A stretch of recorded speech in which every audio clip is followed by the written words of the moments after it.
नमस्कार दोस्तों, आपके अपने चैनल हिंदी साहित्य क्विज में आपका बहुत बहुत स्वागत है। दोस्तों, पिछले 3 वीडियोस में हमने हिंदी भाषा के साहित्य और उद्भव के विकास से संबंधित 90 महत्वपूर्ण प्रश्न देखे थे। तो आज की इस वीडियो में हम 91 से लेकर 120 तक के 30 प्रश्न और देखेंगे। तो चलिए शुरू करते हैं आज का यह वीडियो।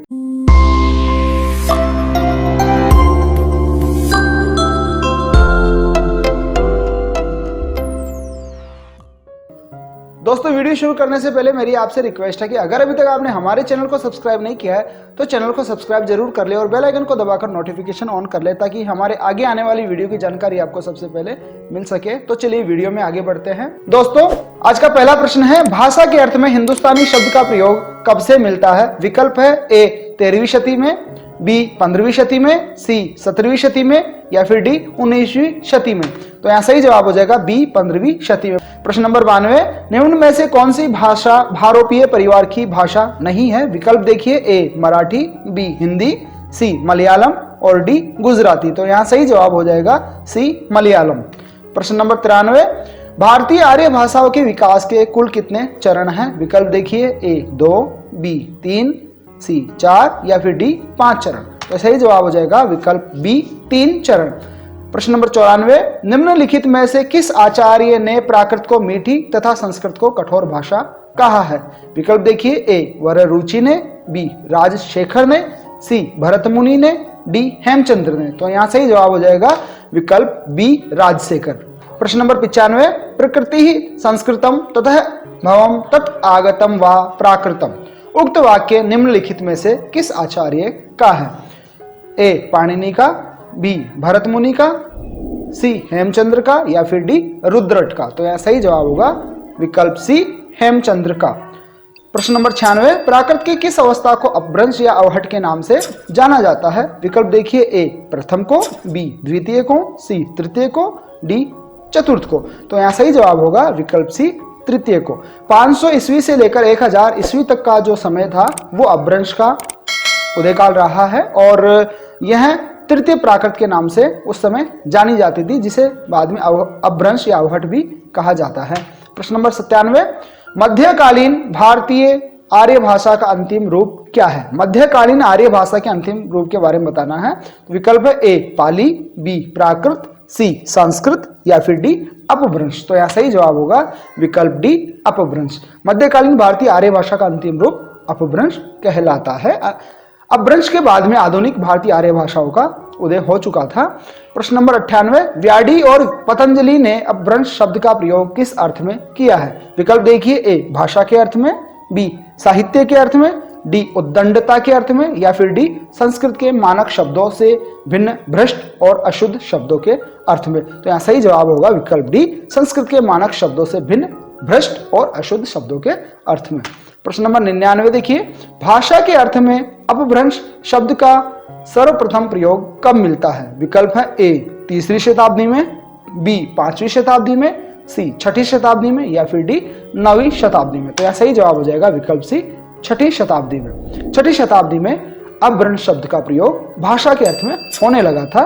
प्रश्न नंबर 100, सम्राट अशोक के समय में राजभाषा क्या थी? विकल्प है, ए प्राकृत, बी संस्कृत, सी अपभ्रंश या फिर डी पाली। तो यहाँ सही जवाब होगा विकल्प डी पाली।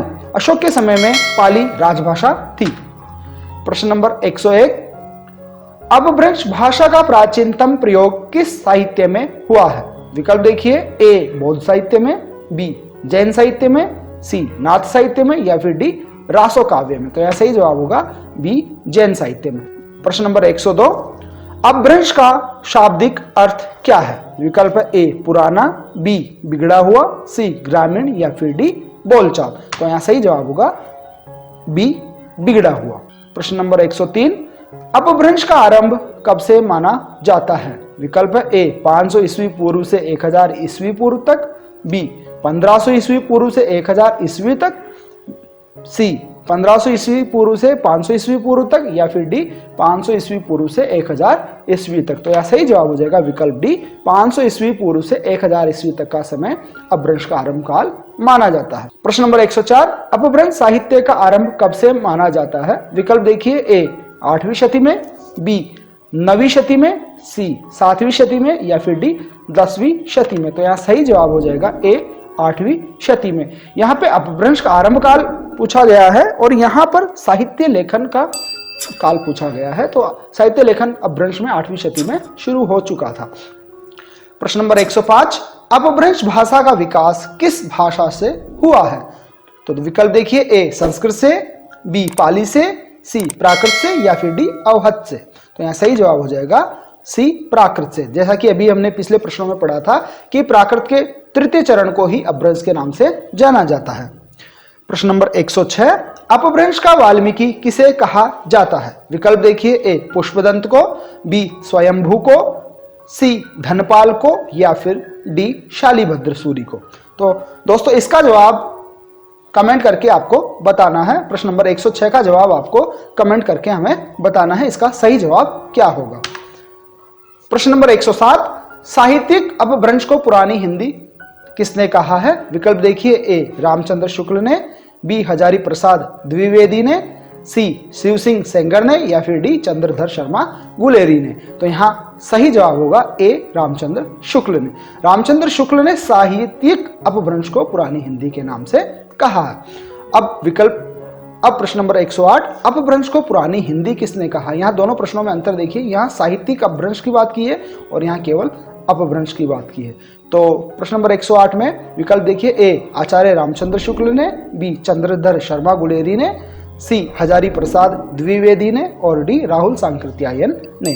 तो यहाँ सही जवाब हो जाएगा विकल्प बी चंद्रधर शर्मा गुलेरी ने। दोस्तों दोनों ही प्रकार के प्रश्न पूछे जाते हैं लेकिन उत्तर को लेकर कंफ्यूजन हो जाता है। यहाँ पर साहित्यिक अपभ्रंश की बात की गई है जबकि यहाँ पर केवल अपभ्रंश की बात की गई है। प्रश्न नंबर 109 देखिए, उत्तर अपभ्रंश को पुरानी हिंदी कहने वाले प्रथम विद्वान कौन है? तो यहाँ विकल्प है, ए आचार्य रामचंद्र शुक्ल, बी डॉक्टर रामकुमार वर्मा, सी हजारी प्रसाद द्विवेदी, या फिर डी चंद्रधर शर्मा गुलेरी। तो यहाँ सही जवाब हो जाएगा विकल्प ए आचार्य रामचंद्र शुक्ल। उत्तर अपभ्रंश को पुरानी हिंदी आचार्य रामचंद्र शुक्ल ने कहा था। तो प्रश्न नंबर 107 और प्रश्न नंबर 109 का उत्तर एक है और प्रश्न का जो तरीका है उस पर आप गौर जरूर करें। प्रश्न नंबर 110 देखिए, अपभ्रंश शब्द का प्रयोग सर्वप्रथम किसने किया था? विकल्प देखिए, ए पतंजलि ने, बी भरत मुनि ने, सी राजशेखर ने, या फिर डी भामाशाह ने। तो यह सही जवाब हो जाएगा ए पतंजलि ने। पतंजलि ने सबसे पहले अपभ्रंश शब्द का प्रयोग किया था। प्रश्न नंबर 111, अपभ्रंश में कुल कितनी व्यंजन ध्वनियां थी? विकल्प है, ए 20, बी 30, सी 33, या फिर डी 36। तो यहाँ सही जवाब हो जाएगा विकल्प बी 30। तो यहाँ सही जवाब हो जाएगा विकल्प बी 30। अपभ्रंश में कुल 30 व्यंजन ध्वनियां हुआ करती थी। प्रश्न नंबर 112, भोलानाथ तिवारी ने अपभ्रंश के कितने भेद स्वीकार किए हैं? विकल्प देखिए, ए 3, विकल्प देखिए ए 3, बी 4, सी 7, या फिर डी 8। तो यहाँ सही जवाब हो जाएगा विकल्प ए 3। प्रश्न नंबर 113, किस भाषा में ट वर्ण की प्रधानता रहती है? विकल्प है, ए अवहट में, बी पुरानी हिंदी में, सी अपभ्रंश में, या फिर डी प्राकृत में। तो यहाँ सही जवाब हो जाएगा विकल्प सी अपभ्रंश में। अपभ्रंश भाषा में ट वर्ण की प्रधानता रहती है। प्रश्न नंबर 114 है, अपभ्रंश भाषा के प्राचीनतम उदाहरण निम्न में से किस ग्रंथ में मिलते हैं? विकल्प देखिए, ए राम सिंह कृत पाहुड़ दोहा में, बी भरत मुनि कृत नाट्य शास्त्र में, सी कालिदास कृत विक्रम और वशियम में, या फिर डी धर्मसूरी कृत जम्बू स्वामी रास में। तो यहाँ सही जवाब हो जाएगा विकल्प बी भरत मुनि कृत नाट्य शास्त्र में। प्रश्न नंबर 115, हिंदी के सबसे निकट कौन सी भाषा है? विकल्प है, ए पाली, बी प्राकृत, सी अपभ्रंश, या फिर डी अवहट। तो यहाँ सही जवाब हो जाएगा विकल्प डी अवहट। प्रश्न नंबर 116, निम्न में से किस विद्वान ने अपभ्रंश को मध्यकालीन आर्य भाषा कहा है? विकल्प है, ए डॉक्टर नगेंद्र ने, बी सुनीति कुमार चटर्जी ने, सी रामविलास शर्मा ने, या फिर डी किशोरीदास वाजपेयी ने। तो यहाँ सही जवाब हो जाएगा विकल्प बी सुनीति कुमार चटर्जी ने। प्रश्न नंबर 117 देखिए, अपभ्रंश को अभिरो की भाषा किस आचार्य ने कहा है? विकल्प देखिए, ए वररुचि ने, बी पतंजलि ने, सी दंडी ने, या फिर डी कात्यायन ने। तो यहाँ सही जवाब हो जाएगा विकल्प सी दंडी ने। प्रश्न नंबर 118, अपभ्रंश जब साहित्यिक भाषा थी उस समय आम बोलचाल की भाषा कौन सी थी? विकल्प है ए अवहट, बी पाली, सी देश भाषा या फिर डी हिंदी। तो यहाँ सही जवाब हो जाएगा विकल्प सी देश भाषा। प्रश्न नंबर 119, आदिकाल की असंदिग्ध सामग्री जो कुछ प्राप्त है उसकी भाषा अपभ्रंश अर्थात प्राकृताभाष हिंदी है। यह कथन किस विद्वान का है? विकल्प देखिए ए चंद्रधर शर्मा गुलेरी का, बी डॉक्टर रामकुमार वर्मा का, सी हजारी प्रसाद द्विवेदी का या फिर डी रामचंद्र शुक्ल का। तो यहाँ सही जवाब हो जाएगा विकल्प डी रामचंद्र शुक्ल। प्रश्न नंबर 120, अपभ्रंश के प्रथम महाकवि कौन थे? विकल्प है ए हेमचंद्र, बी स्वयंभू, सी जोइंदु या फिर डी रामचंद्र। तो यहाँ सही जवाब हो जाएगा विकल्प बी स्वयंभू। अपभ्रंश के प्रथम महाकवि स्वयंभू थे। तो दोस्तों आज के इस वीडियो में हम ये 30 प्रश्न ही देखेंगे। अगले वीडियो में हम आगे के 30 प्रश्न और देखेंगे। उम्मीद है वीडियो में दिए गए प्रश्न और उनके उत्तर आपको पसंद आए होंगे। वीडियो में दिए गए प्रश्न अगर आपको अच्छे लगे हो तो वीडियो को लाइक जरूर करें, अपने दोस्तों के साथ शेयर करें। चैनल को अभी तक आपने सब्सक्राइब नहीं किया तो चैनल को सब्सक्राइब कर ले और बेल आइकन को दबाकर नोटिफिकेशन ऑन कर ले। धन्यवाद साथियों, जय हिंद, जय भारत।